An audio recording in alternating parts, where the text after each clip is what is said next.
Oi, gila, memang gila. Firaun ni dalam Al-Quran adalah satu simbol kejahatan, kesaliman, simbol setan lah, senang cakap. Anwar Ibrahim, kau tu dah lah selalu main dekat sekolah-sekolah, jumpa budak-budak kan. Lepas tu kau buat kenyataan pula Firaun ni ada jasa, bayar gaji beribu-ribu. Aku tahulah kau ada akaun banyak dalam bank kan, akaun bank banyak di serata dunia.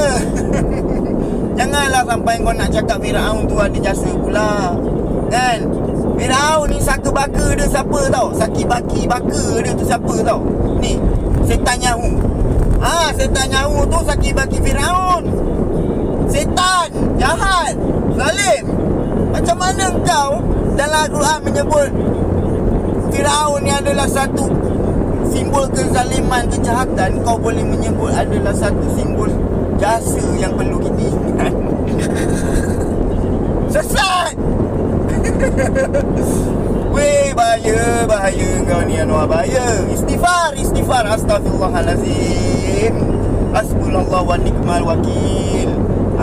Adik-adik, anak-anak pentaksub ni, pentaksub punya anak-anak ni, kau betulkan balik akidah dia orang ni. Takut dia orang terpedaya, takut dia orang ni percaya dengan apa yang Anwar Ibrahim ni sebutkan. Astagfirullahalazim, jauhkanlah ya Allah.